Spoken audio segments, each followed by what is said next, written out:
Միշտ իրար ողջունելիս ասում ենք շնորհավոր ամանոր, բարև ձեզ։ Երբ որ փոքր էի, տատիկս մեզ իր թոռներին, իր եղբայրոր ընտանիքներին հավաքում էր մեր տանը։ Նորից այդ գլխին խփեց։ Բարձ։ Բանասավորման քաղաքականություն։ Սիրելի հայրենակիցներ, սիրելի հետևորդներ, եթերում The Point հաղորդաշարն է, եւ այսօր մենք խոսելու ենք անկախությունից։ Այսօր զրույցը վարելու եմ իմ շատ լավ ընկերներ Մհեր Բեջանյանի եւ Հայկ Սահակյանի հետ։ Բայց մինչ բուն խոսակցությանը անցնելը կխնդրեմ բաժանորդագրվեք ալիքին, սեղմեք լայք կոճակը Facebook-յան, Instagram-յան եւ TikTok-յան էջերին։ Անկախության մասին խոսելիս անհնար է չհիշել Վազգեն Սարգսյանի խոսքերը։ Անկախությունը բացարձակ արժեք է։ Ավելի հանճարեղ ասույթ, քան սպարապետն է ասել, այս պահին չեմ կարող մտաբերել։ Այ ձեզ համար, ինչ է անկախությունը։ Մհեր։ Բարև ձեզ։ Ողջունում եմ մեր հետևորդներին, ողջունում եմ հաղորդաշարը, բարի ընթացք մաղթեմ։ Չհամաձայնվել սպալապետի բնորոշման հետ, իհարկե անհնարին է, բայց մինչև պետական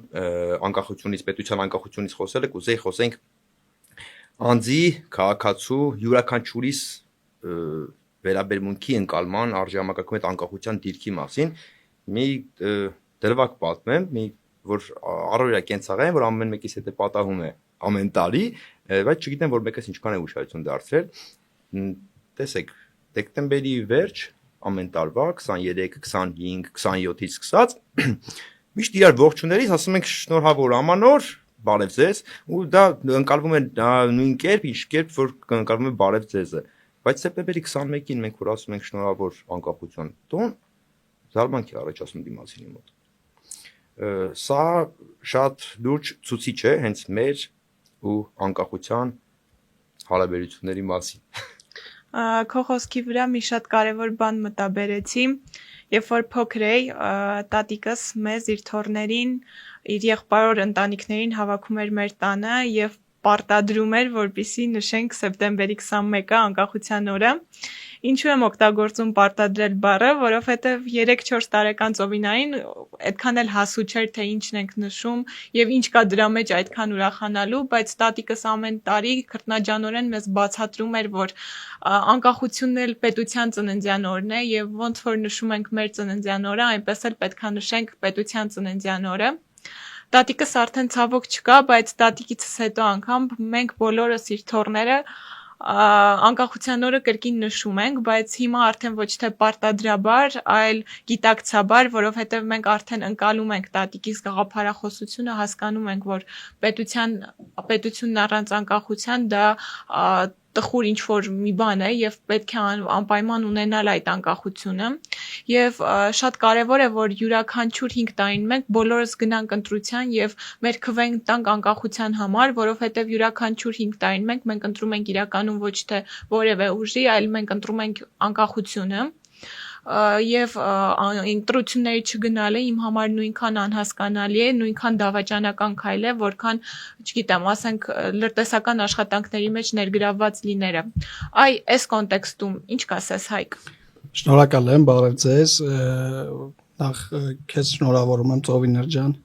Համոզված եմ այն ինչ որ անում ես շատ կարեւոր է եւ այս հարթակում քեզ կանաչ ճանապարհ եմ մաղթում։ Նաև շատ կարևոր է այս հարթակը, որովհետև շատ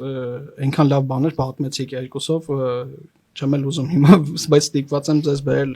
այսօրվա իրականություն, իսկ այսօրվա իրականությունը քաղաքական դաշտում շատ գաղջ իրականություն է, որովհետև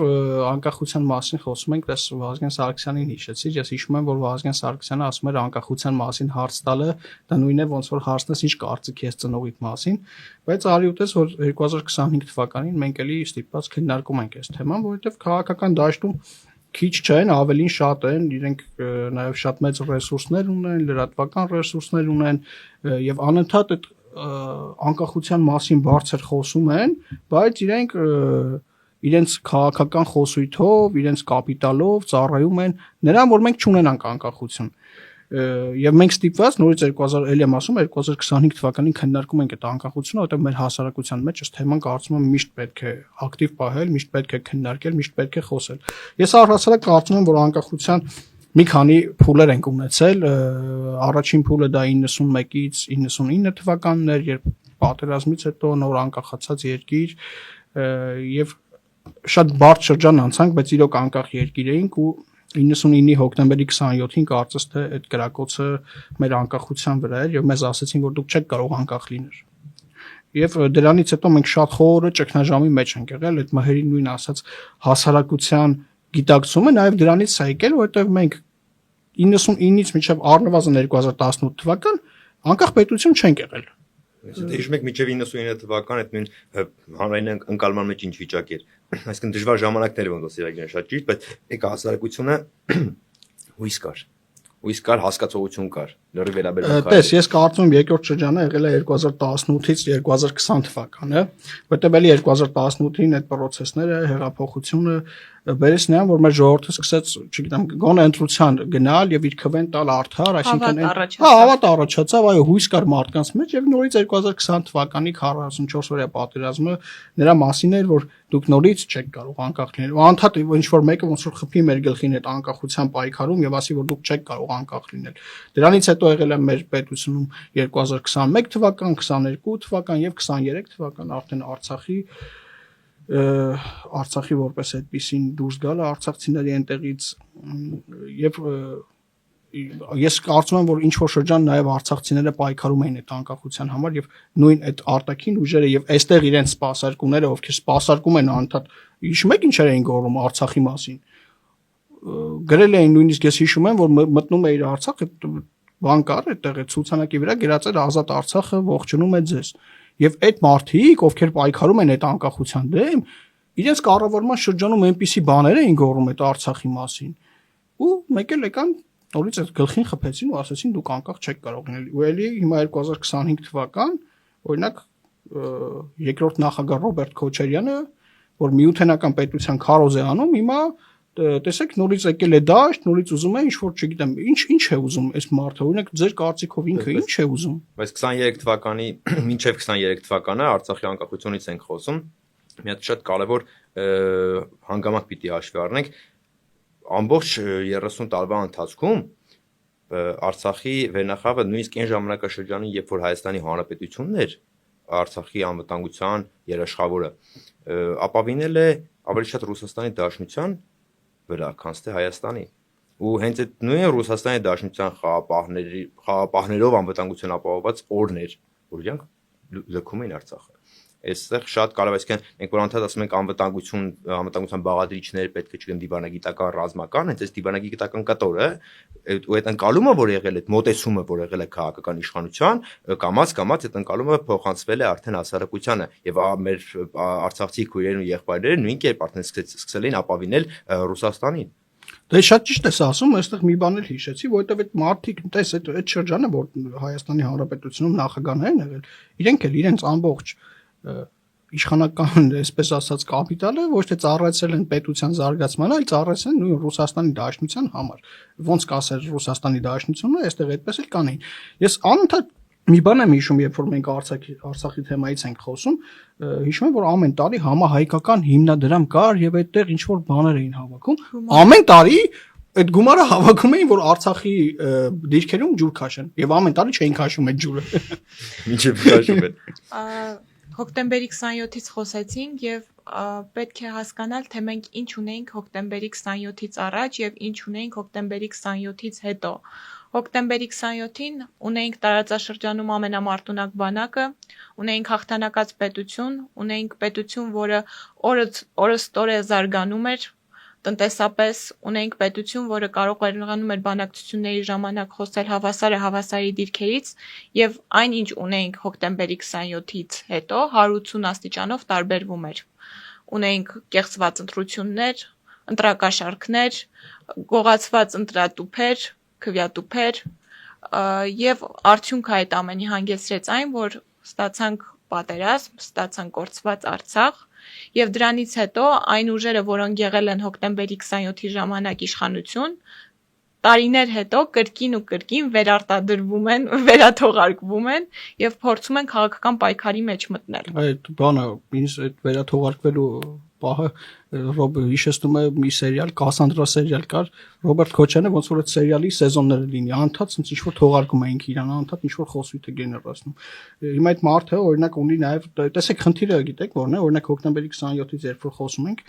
մի անգամից երկու բան եմ հիշում, նախ հասարակության մասն եմ ուզում մի բան նայենք, արդյոք հոկտեմբերի 27-ից առաջ Վազգեն Սարգսյանը, Կարեն Դեմիրճյանը եւ մնացած բոլորը ունեցել են բավարար գնահատվածություն հասարակության կողմից, որպեսզի չլիներ հոկտեմբերի 27։ Առհասարակ մեր պատերազմը, մեր հաղթանակը ունեցել այդ բավարար գնահատականը։ Չի ունեցել։ Դե մենք ոչ Մուծուր տարիներ էինք ասում։ մենք ոչ կարողանում ենք հաղթանակը գնահատել, ոչ պարտությունը հասկանալ, էլի փաստացի։ Էլի պիտի հիշենք Վազգեն Սարգսյանի մեջ բերենք, ասեն մենք կարող ենք չսիրել մեր պատերազմը, բայց պարտավոր ենք հարգել մեր պատերազմը։ Գիտես ինչ հիշեցի, ուրեմն ծնողներս էին պատմում անընդհատ, դե ես փոքր եմ եղել այդ ժամանակ, ասում էին, որ այդ միասնություն դաշինքի ժամանակ ամբողջ ազգի մեջ իրոք հույս կար, հավատ կար, որ 21-րդ դարը իրոք մերն է լինելու եւ դրա համար եմ ասում, այդ կրակոցը ոչ միայն անձանց վրա էր, այլ Հայաստանի Հանրապետության վրա էր, Հայաստանի Հանրապետության անկախության վրա էր եւ վատը գիտեք որն է, օրինակ նորից հետ գալով պետք է հիշեմ, ասենք օրինակ հիմա նույն Ռոբերտ Քոչարյանը միութենական պետության քարոզ է անում եւ ինքը քվե է հավաքում այս հասարակության մեջ։ Այսինքն ինքը տեսեք սպասարկում է ինչ-որ մի բան եւ այդ սպասարկման մեջ ինքը առանձին բաժինած, սպասարկման բաժնի պետ, ու տես գնում է։ Դե հիմա լավ, կառուցվածքի մեջ աշխատակիցներ կվեն ձևակման են, ձևավորում։ լավ, հիմա ասենք սպասարկման բաժնի պետն է ինքը, բայց ասենք ինչ է ուզում այս ժողովրդից լավ։ Ես անընդհատ հետ ենք գնում, տես մտածում եմ, ինչ որ եղել է, գուցե պետք է թողնել անցյալում եւ մտածել ապագայի մասին, ապագայում մեկ էլ տեսնում ես, այս մարդիկ գալիս են, հա, նորից հայտ են ներկայացնում ինչ որ բանի, ինչ որ բաների քարոզ են անում, որը որ абսուրդ է, բայց հետաքրքիր է այս անգամ Ռոբերտ Քոչարյանը որ կուսակցության առաջին համարն է լինելու, որովհետև փաստացի այդ դաշնակցական կուսակցությունը հայտարարեց, որ իրենք ունեն իրենց տեխնացուն եւ երևի թե այդ տեխնացուն Ռոբերտ Քոչարյանը չէ։ Հիմա Ռոբերտ Քոչարյանը որ կուսակցության առաջին համարն է լինելու։ Հեշտ ուծվող հարց է։ Մենք ընտրությունների ժամանակ 100-ից ավել գրանցված կուսակցություն ունենք, մեծ մասը հաջորդային է։ Հաջորդը կազմել։ Դե այ Ժողովուրդ ջան, բայց պատկերացնում եք 21-րդ դարում լինես նախկին նախագահ եւ դաշնակ։ Ասենք 21-րդ դարում դաշնակ լինելը ամոթ բան է, էլի։ Ինչ է նշանակում 21-րդ դարում դաշնակ լինել։ Ես այդ չեմ հասկանում։ Կարելի է 15-րդ դարում հայրենասիրական մղումներով լինել, բայց 21-րդ դարում դա անհասկանալի է։ Կարևորը մենք խոսում ենք 99 թվականի հոկտեմբերի 27-ից, պիտի այդ կետը շատ կարևոր է արձանագրել, որ մինչև այդ օրը, ինչպես խոսենք, մենք մեր անկախացումը բարձրանում էր։ Հոկտեմբերի 27-ով մենք սկսեց մեր անկախության անկումը։ Մեր անկախության մանկարդակի անկումը ու եթե մենք նույնիսկ մեր ավակ սերունդը հիշում է այդ ժամանակները, թե ով է եղել իշխանության, ինչի արդյունքում մենք դրան եկել ասել, նոր սերունդը գոնե, նոր սերունդին պետք է ասել, որտեվ ինֆորմացված չի, ու այսօր կարող են նույն էկրաններով, այսօր լրատվական դաշտում ինչ է կատարվում, այսօր հիբրիդային հարվածներ անդադ որ ասնում են, կարող է հանգարց հրապուրվել այդ նույն, չգիտեմ, ուժեղ տղամարդով ու մտածի, ինչ անհույս վիճակում ենք մենք այսօր կարող է ուժեղ ձեռքը գա խնդիր լուծի, պետք է իմանա, որ այդ ուժեղ ձեռքի օրոք է եղել, այն ինչ որ եղել է Հայաստանի հանրության անկախության հետ։ Հայկը խոսեց, պատմեց, որ իր ծնողները իրեն ասում էին, որ այդ տարիները հույսի, հավատի տարի են եղել։ Ուզում եմ ուղիղ համեմատական անցկացնել ներկայիս դրության հետ։ Հայաստանում ներկայումս ինչ զգացումներն են ամենաշատը տիրում։ Վախ, հուսալքություն,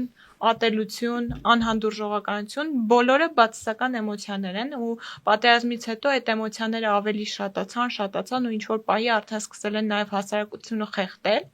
ու ինչու է վախի մթնոլորտը զարգացել մեր միջավայրում, եթե այդ մասին խորը մտածենք, որովհետև իրականում այն մարդիկ, ովքեր ներարկում են այդ վախը, վախենում են մեր հզորանալուց, վախենում են, որ մենք կրկին կդառնանք տարածաշրջանի ամենամարտունակ բանակը, կունենանք ամուր տնտեսություն, հզոր հասարակություն ու ամեն ձև այդ հիբրիդային պատերազմի միջոցով մեզ ներարկում են, որ մենք իրականում մազապուրծ ենք, այլ ոչ թե ագրեսոր։ Դες մի բան հիշեցի, ուրեմն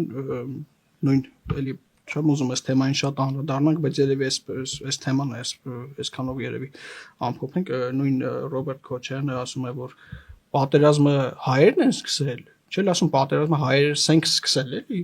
այստեղ մտածում ես ինքը որ ազգի ներկայացուցիչ է, հետո սկսում են այստեղ ներսում մարդկանց բաժանել թուրքերի եւ հայերի, հետո հասկանում ես, որ իրենց համար հայեր չկան, թուրքեր եւ ռուսներ։ Հա, թուրքեր եւ ռուսներ են, օրինակ ասում են, եթե դու ռուս ես, դու ուրեմն թուրք ես։ Абսուրդ։ Բայց մեկ էլ նայում եմ Օրինակ Շիրակի թեմի նախկին առաջնորդ կար քաղաքացի Աջապահյանը, ասում էր, որ ռազմական հեղաշրջում է իր սիրտը ուզում, օրինակ ինչ ընտրություն ասում են։ Գնացեք ռազմական հեղաշրջում արեք։ Վերջերս դաշնակցական մի երևույթ ասում էր, որ հոկտեմբերի 27-ը պորտկում էր, դրա ակտն էլ սրբության սրբոց էր։ Պատկերացնում եք, այս մարդ ուրեմն փոքր ժամանակ մի մուլտֆիլմ կար, համոզված եմ նայել եք, Հայելի էր անունը, որ հայելու մեջ նայում էին, իրանք իրանց պատկերն էին տեսնում, ասենք մեկը ասում էր բանսարկու, մեկը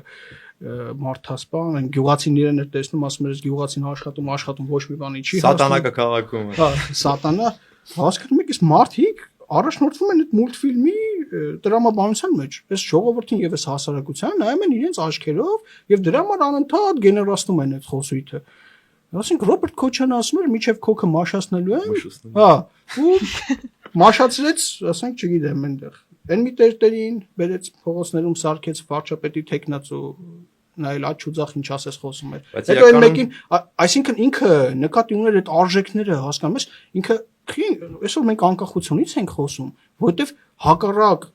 հակաանկախականներ իրենց խոսույթով եւ իրենց քաղաքական կապիտալով կան եւ ինքը այդ արժեքների հետ էր փաստորեն որ այդպիսի խոսույթեր են գեներացել։ Բայց իրականում այս ամեն ինչի արդյունքում մենք բոլորս միասին մաշացնում ենք ամենաթանկը ժամանակը ու ես կուզեի մի քիչ էլ մենք մեր անելիքի մասին ենք լավ պատճառը հասկանում ենք դեմ աշխատող ուժերին հասկանում ենք դա աշխատող ուժերի դրդապատճառներն ենք հասկանում բայց ինչի այդ նույն վախի մթնոլորտը ինչի ունենք ինչի է ստեղծում այդ հարմար միջավայրը որ նման ուժերը կարողանան իրենց գործունեությունը ծավալել որտեղ մենք սևերով ենք խաղում, այսինքն խնդիրները առաջանում են, լուծում ենք կամ չենք կարողանում լուծել, ասում ենք հաջորդ խնդիրը առաջանա, որ լուծենք, մենք մեր անելիքը չունենք պլանավորած։ Այսինքն ասում ենք 18 թվականին հույս առաջացավ, նորից գնում ենք դեպի մեր անկախացման մակարդակի բարձրացումը գնում, բայց երկարաժամկետ առումով մենք մեր անելիքը չունենք պլանավորած, այդ երկարաժամկետ ծրագիրը պետական չունենք գրած։ Դրանից է այդ անհուսությունն առաջանում, այդ անհուսությունից է գալի առաջանում վախի մթնոլորտը։ Ու այդ վախի մթնոլորտն է արդեն ստեղծում է միջավայր, որ կարողանում են երրորդ պետությունները կոնկրետ մարդկանց ձեռքերով այստեղ նման գործողություններ։ Դե համաձայն ես չէ, որ մենք այդ փուլը պիտի սկսենք գոնե Ռուսաստանի հետ, ասենք, չգիտեմ, մեր հարաբերությունների վերականգնման կամ ինչ-որ բանով, որովհետև վերանայման ավելի շուտ, որովհետև ասենք մենք այսօր տնտեսապես շատ մեծ կախման մեջ ենք իրենցից, այդ մարդկանց շնորհիվ, չգիտեմ, այդ հապքում օրինակ այդ հապքը ինչ է, ես տենց չհասկացա դա ինչ էր։ Դե հենց տնտեսություն Ռուսաստան ես ասում, կներես, ասենք մենք ասում ենք թե գնում ենք բալանսավորման քաղաքականության բայց ինչ ենք անում այսօր մենք նույն տնտեսական առումով Ռուսաստանի հետ մեր շրջանառություն թվերը քանը գնում աճում է այդպես այս տարի մենք ավելի շատ գումար ենք վճարել ԵԱՏՄ-ին քան ստացել այդ գիտեիր խնդրեմ իրականում երբ որ մենք խոսում ենք անկախությունից մի շատ կարևոր բան պետք է ֆիքսել որ այս պահին թե տնտեսական թե ռազմական եւ թե ժողովրդագրական տեսանկյունից մենք կախման մեջ ենք Ռուսաստանի Դաշնությունից ու դրանցից յուրաքանչյուրը ես կարող եմ բացել ու ասեմ ինչ նկատի ունեմ տնտեսական տեսանկյունից ԵԱՏՄ թվում է թե մեծ շուկա բայց մենք չենք համեմատում թե ԵԱՏՄ-ին փոխարինող շուկան ինչքան ավելի մեծ է քան ԵԱՏՄ-ն ունենք հապկ, որը ոչ մի ժամանակ ռազմական տեսանկյունից մեր կողքը չի եղել, անգամ սահմանների ճանաչման հարցում չկողմնորոշվեցին, տենց էլ ճանաչում են, չեն ճանաչում, բայց ոնց որ վերջում էլի չճանաչեցին։ Եվ ժողովրդագրական տեսանկյունից Ռուսաստանում ապրում է այնքան հայ համարյա, ինչքան ապրում է Հայաստանում եւ փաստացի որպես պետություն դու պետք է նաեւ իրենց ճակատագրի մասին մտածես։ Եվ արտաքին քաղաքական տեսանկյունից, ինչքան էլ որ մենք խոսանք անկախությունից, մենք ունենք մեծ կախում Ռուսաստանի Դաշնությունից։ Բայց դες այդ կախումը, հա, ես էլի կանցնեմ մեր ինքնակնդատության, հա, տնտեսական մասով ասում ենք կախում ունենք Ռուսաստանից։ Վերջի դեպքերը, գինու կոնյակի, որ Վրաստանով չերկում են, ծաղիկի դեպքերը, որ 500 միլիոնից ավել ծաղիկ ուսումնասիրում են 13 միկրոբ են գտնում, չի կարելի, որ ասեն, չգիտեմ, Ռոսպոտրոդնadzor, չգիտեմ, Պուտիննadzor-ը մի խոսքով չի թույլատրում, որ ծաղիկները մտնեն Ռուսաստանի Դաշնություն։ Բայց եթե մենք ունենանք ինքներս միջազգային մակարդակին համապատասխան լաբորատորիաներ ու ծաղիկները, գինին, կոնյակը, մյուսը, մեր արտադրանքը առհասարակ ունենա փաստաթղթավորում տակի հիմնավորում, որ համապատասխանում է միջազգային չափանիշներին։ Ուզում է Պուտինը լինի, ուզում է, չգիտեմ, բայց կան լինի չի կարող ասել որ չի համապատասխանում արդեն այսինքն էլի խնդիրը գալիս է մեր դաշտում իսկ այդ լաբորատորիաները ստեղծելու համար այսօր արդյոք մենք չենք տեսնում այդ արևմուտքից մեկնած ձեռքը որ տեխնոլոգիաները կան, նոր Ամերիկա հայտնաբերել պետք չի, ուղղակի պետք է վերցնել ու կիրառել, ինչի չենք գնում մենք դրա հետևից։ Չենք այդ սխալը անում, հետո նեղանում Ռուսաստանից, որ ինքը իր շահերն է պաշտպանում։ Առհասարակ այդ մասով հիշում եմ, եթե չեմ սխալվում, 2 տարի առաջ պայմանավորվածություն կար մոդուլային այեկների Միացյալ Նահանգների հետ, բայց պայմանավորվածության մասին խոսվեց, հետո չիմացանք ինչ էր։ Հա, որտեղ նաև ես հիշում եմ, որ ասում են Սյունիքում է նախատեսվում դրանցից տեղադրել ու հասկանում եք, չէ՞, անվտանգային ինչ լրացուցիչ կոմպոնենտ էր։ Հիշում ես գնացել էինք Ալավերդի այն դեպքերից հետո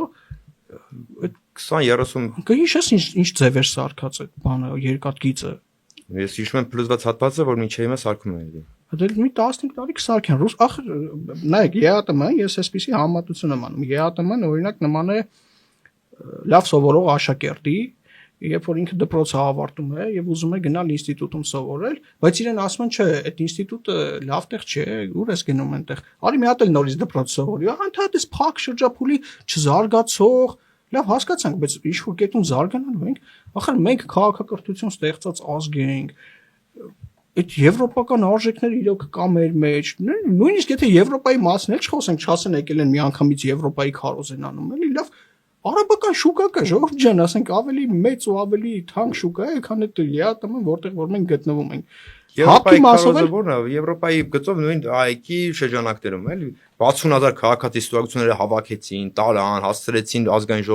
ժողովը ընդունեց, հեսա պետքա արդեն սկսենք Եվրամիության անդամակցությունը, բարձ։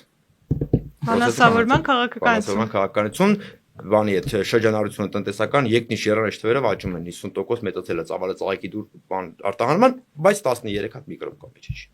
Այդ հապկի մասով էլ մի բան հիշեցի, ուրեմն լրիվ անեկդոտ։ Ուրեմն չեմ հիշում 22 թիվն է թե 23 թիվը Տաջիկստանը եւ Ղրղստանը, որ երկուսն էլ հապկի անդամ են, ուրեմն սահմանային բախումներ էր, հետո սահմանային բախումները վերաճեց պատերազմի։ Այ մարդ նայում եմ իմ ասես մտածում եմ, ասում եմ հապկը որ ժողովանի։ Ոնց է որոշելու ում մոտազորք ուղարկում, որտեղ է խաղապահ ուղարկում։ Կամ մի ուրիշ բան ասեմ, ախր խոսում ենք Ռուսաստանից, հիմա Պուտինի թեկնածուն այստեղ Քոչարյան Ռոբերտն է։ Պուտինը գիտի որ սահմաններով պետության վարչապետ է առաջադրել Ռոբերտ Քոչարյանին, թե չգիտի։ Դա առաջադրելու է, էլի, այդ եմ ասում։ Վարչապետ ընտրոյի պաշտոն։ Ու առհասարակ այս տնտեսական մեծ կախումը ես կարծում եմ շատ ավելի վտանգավոր է, տեսեք խոսում ենք անկախությունից ու անկախության ամենակարևոր կոմպոնենտներից մեկը դա տնտեսությունն է։ Եթե դու տնտեսություն ունեցար, դու անկախ պետություն ես։ Եվ մենք գնալով ավելի խորանում ենք Ռուսաստանի հետ, այդ ԵԱՏՄ-ը շուկայում իսկ իրականում այդ ԵԱՏՄ-ն ասեմ տնտեսական կառույց չի։ Դա ուղղակի քաղաքական կառույց է, պահում են, որ հենց դու ասենք հապկից դուրս գաս, իրենք ասում են, չէ, դուրս եկաք, մենք այստեղից դες հանելու ենք։ Եվ ես հիշում եմ վարչապետը Հայաստանի Հանրապետության Նիկոլ Փաշինյանը ասաց, գրել էր, թե ասաց, որ նաև անկախությունը դա կախում է շատերից։ Այ մարդ նայում եմ, շատեր չեմ տեսնում, մեծ ինչ որ տարածք եմ տեսնում։ Ասենք ինքնախապեյությամբ ենք էլի զբաղվում, ոնց որ օրինակ էլի այդ երկրորդ նախագահի շրջանակը այս վերջերս մի հատ բան էին գցել։ Ուրեմն Ռուսաստանը, եթե չեմ սխալվում, պաշտոնական թվերով, իհարկե չեմ կարծում այդքան մարդ լինի, 140 միլիոն բնակչություն ուներ, չէ՞։ 145 ինչ։ Այս վերջերս ուրեմն նայում եմ, չեմ հիշի որ լրատվականներից մեկով էր գցել են, որ Քոչարյանի ասուլիսը 5 միլիոն դիտում է հավաքել։ Այ մարդ ասում եմ 140 միլիոն շուկայում սպասարկում։ Ոնց է 5 միլիոն հավաքել այս մարդը։ Բավականին քիչ են դիտել։ Իրականում այդ բաղադրիչներից որ խոսում ենք, ժողովրդագրական, ռազմական, տնտեսական բոլորի ուղղություններով անելու հնարավորություններ կան, ընդ որում մի քիչ օբյեկտիվ լինենք, որոշ ուղղություններով քայլեր արվում են, բայց մենք անում ենք իր այս տալանջատ, չենք անում համակարգված ու անում ենք շատ դանդաղ։ Այս տեմպերով մենք հասնում ենք 26 մի տարի կա ընտրություններին դեռ, բայց արդեն բոլորը սկսել են ընտրությունների մասին խոսալ ու մենք հասկանում ենք բոլորս, որ մենք 26 թվականին ընտրել ենք անկախություն թե գուբերնիա ու եթե հարցումներով մենք տեսնում ենք որ այսօր մեր քաղաքացիների 58%-ը այս քանի արդյունքից հետո նույն Արցախի տեղահանում այս ամեն ինչ որ մեր գլխով էս վերջի մի քանի տարում չեմ ասում 300 էս վերջի մի փոքր տարում անցավ 58%-ը համարում է որ Հայաստանի ապագան պետքա լինի Եվրամիության մեջ մենք գոնե այն ուժերը, ովքեր որ անկախության կողմնակից են, պետք է անեն ամեն ինչ, որ այս 1 տարվա ընթացքում 58-ը սարքեն 98 ու 2026-ին քաղաքացին որ գնա ընտրության, ինքը ոչ թե ընտրի գուբերնիայի ու անկախության մեջ, այլ ընտրի անկախության տիրույթում ծրագրերի միջև էլի։ Ժամանակին Կարեն Դեմերճյանը եւ Վազգեն Սարգսյանը մի շատ գեղեցիկ եւ համոզիչ կարգախոս էին իրենց ընտրաշավի ժամանակ որոշել, կառուցենք եւ պաշտպանենք։ Հիմա Հայաստանը նույնպես ունի այդ կառուցելու եւ պաշտպանելու կարիքը, բայց բացի դա մեկ կոմպոնենտ եւս պետք է ավելացնենք, կառուցենք, պաշտպանենք եւ զարգացնենք հայրենիքը։ Երևի թե մեր ժամանակը մոտենում է ավարտին, կխնդրեմ ձեր ամփոփիչ խոսքը ասեք։ Ամփոփիչ խոսքը անկախության մասին ամփոփելով կարծում եմ առաջինը պիտի ամեն մեկս ամեն բջիջով սիրենք անկախությունը, դա նոր մտածենք այդ անկախությունը հասկանալու կամ ինչ-որ մի ձև պաշտպանելու մասին։ Նորից շնորհակալ եմ հրավերի համար, նորից բարի ընթացք եմ մաղթում։ Այսքանը։ Ուրեմն անկախության, նաև անկախությունը ունի անձնական դրսևորում, բացի հավաքական պետության անկախությունից, ունի անձնական դրսևորում իմ կարծիքով։ Տեսեք, երբ որ պատերազմի դաշտում քո ընկերը զոհվում է այդ խրամատի մեջ եւ դու տեսնում ես դա քո աչքի առաջ է, դու արդեն այս խրամատում պարտավոր ես նաև իր փոխարեն այդ անկախության համար մարտնչել, որովհետեւ ինքը այդ անկախության համար է զոհվել։ Եվ սա շատ կարևոր է եւ սա մենք պետք է բոլորս գիտակցենք, որովհետեւ սկսած 90-ականներից մենք այդ անկախության համար շատ թանկ գին ենք վճարել։ Շնորհակալ եմ քեզ Ծովինար ջան, համոզված եմ հաջողելու ես այն ինչ որ սկսել ես, շատ հետաքրքիր զրույցեր իմ համար, մանավանդ այդ համեմատություններով անցանք, հիշեցինք Վազգեն Սարգսյանի խոսքերը։ Ես միայն անկախության հետ կապված կարճաժամկետ մի այսպես չգիտեմ ուղերձ ունեմ մեր նաև այն հասարակական սեկտորին, այն քաղաքական կուսակցություններին, ովքեր պայքարում են այդ անկախության համար, գիտեք, ամենակարևոր բանը այս պահին ցույց տալն է, թե ովքեր են այդ անկախության դեմ պայքարող ուժերը եւ հատ-հատ այդ կուսակցությունների անունները պետք է ցույց տալ, պետք է շատ խոսել դրա մասին։ Այն մարդիկ, ովքեր լայն լսարաններ ունեն, պիտի շատ խոսեն դրա մասին, ցույց տան, թե որ ուժերն են, որովհետեւ իրենք փորձելու են այստեղ Գյումրի պետական մասշտաբով Գյումրիի օրինակ անել, տարբեր այսպես մետաստազներով գալ, ասել, որ իրենք կապ չունեն այդ անկախության սիմվոլի հետ, իրենք կապ չունեն, որովհետև այդպիսի մի օրինակ ուժ էլ Երևանի ավականիում կա, ասում եմ մենք ինչ կապ ունենք, բայց ուղիղ կապ ունեն էլի։ Մենք պետք է ցույց տանք, թե որոնք են դրանք, որպեսզի իրենք չկարողանան նաև Գյումրի անել այստեղ։ Եվ իհարկե անկախությունը մենք թույլ չենք տալու որ տանեն։ Շնորհակալ եմ։ Անկախության, ինքնիշխանության, պետականության կառուցման գործում մեծ դեր ու նշանակություն ունի մթնոլորտը։ Ինչպես նշեցինք, Հայաստանում այժմ տիրում է վախի մթնոլորտը։ Բայց իրականում մեզնից են վախենում են, որ մենք նորից կզարգանանք, նորից կլինենք ամուր պետություն եւ նորից կունենանք տարածաշրջանի ամենամարտունակ բանակը։ Պետք է պայքարել այդ հիբրիդային պատերազմի դեմ եւ պահել մեր անկախությունը, եւ պահել ոչ միայն մեր անունից, այլ մեր հերոսների անունից նույնպես՝ Վազգեն Սարգսյանի, Մոնթե Մելքոնյանի, Կարեն Դեմերճյանի, Քարամ Սլոյանի, Արմենա Կուրֆանյանի, Ալբերտ Հովանիսյանի, 90-ականների քառորյա եւ 44-օրյա բոլոր հերոսների անունից մենք պետք է պահենք այս անկախությունը։ Լավ մնացեք։